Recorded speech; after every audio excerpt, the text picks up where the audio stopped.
Baoni. We are Adeche, he's Solomon, and she's Adra. And today we'll be looking at the Yoruba Pantheon of gods, goddesses, deities, and spirits. This channel is where you'll learn all about all things African mythology, culture, folklore, and religion. So if this is your sort of thing, then consider subscribing to our channel.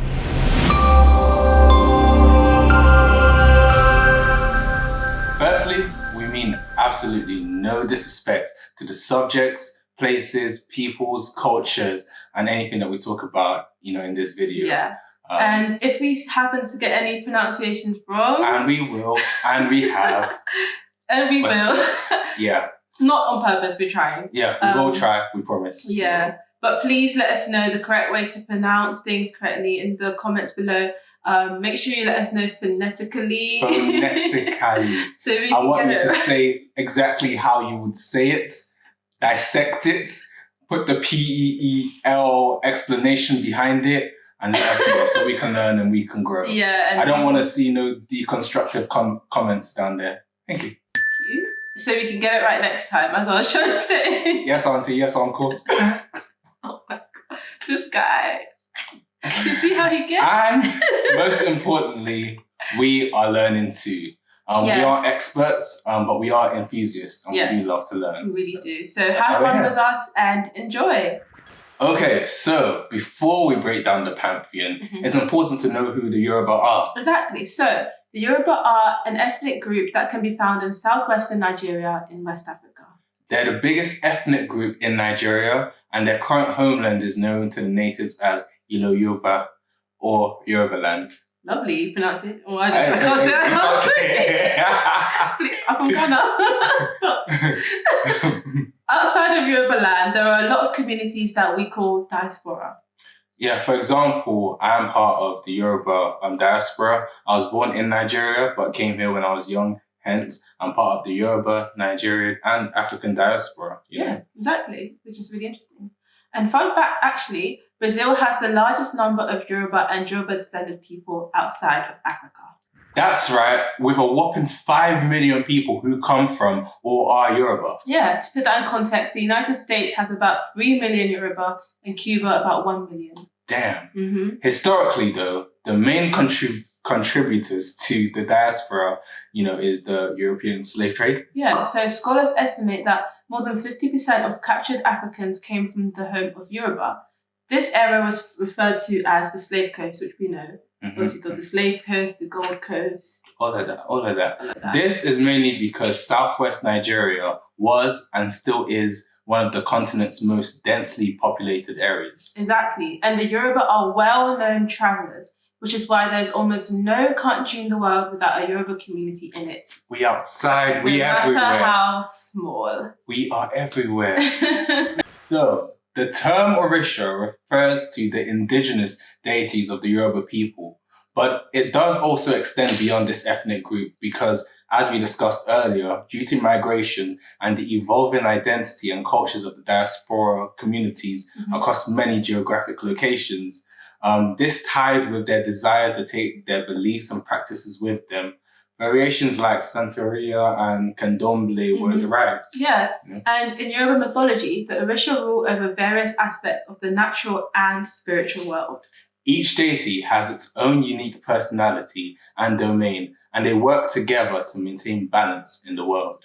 Different oral traditions refer to there being 400, 700, or even 1,440 Orishas. Yeah. A lot. Yeah. Like a lot. Some sources even say that the number of Orishas are as many as you can think of, plus one more.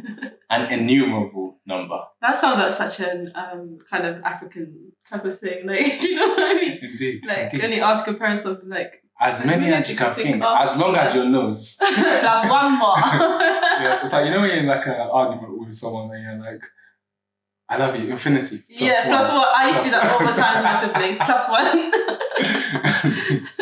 So the Orisha are revered and are known for their ability to help humans in their everyday lives. Many people turn to Orishas for guidance and protection. Yoruba scholar J.O. Awolalu divides the Orisha into these 3 different categories. Primordial divinities, deified ancestors, and personified natural forces and phenomena.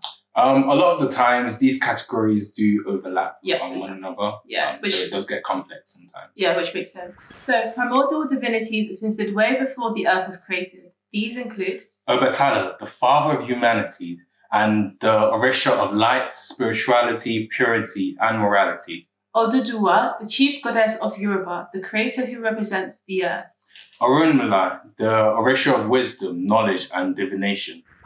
They're primordial because they existed before the creation of human beings.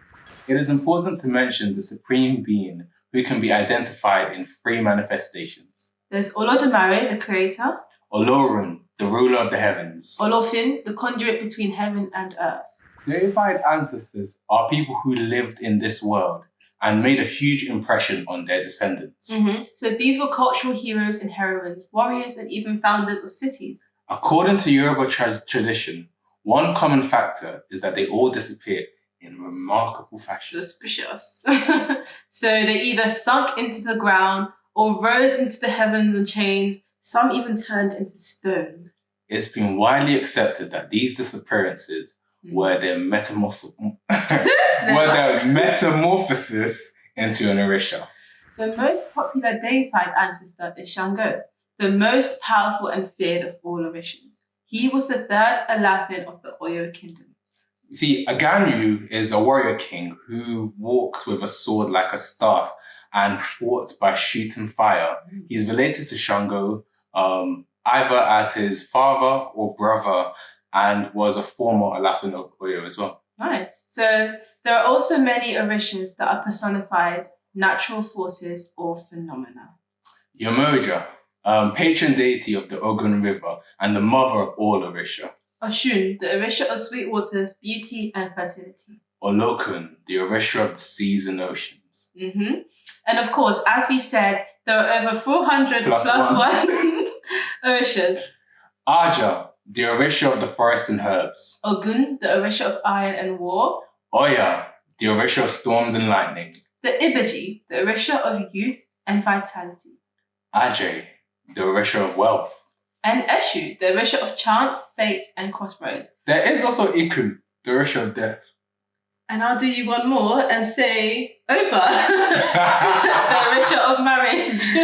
And then I will say one more. I can't. And it goes on and on until Plus we one. reach +1. So you get the point. Yeah. So as you can see, there's a lot to talk about when it comes to the Yoruba Pantheon. Yeah, the worship of Orishas and the practice of the Yoruba religion are still very much active in Yoruba land and the African diaspora today. The Orisha are widely worshipped in different African diasporic religion, especially in Cuba, Brazil, Haiti, and more places. We will be covering the specific deities within this pantheon in separate episodes, as well as exploring other pantheons across the African continent. So leave a comment below on who or what you would like us to talk about next. And if you'd like to check out more of our African mythology content and artwork, then hit the follow button on all our socials. So we hope you've learned something today, because we certainly did. Yeah, I did. We all did. We all did. And thank you for watching and exploring the world of African mythology with us. We'll see you next time. Odabo. Odabo. Odabo. Bye. Odabo. Odabo.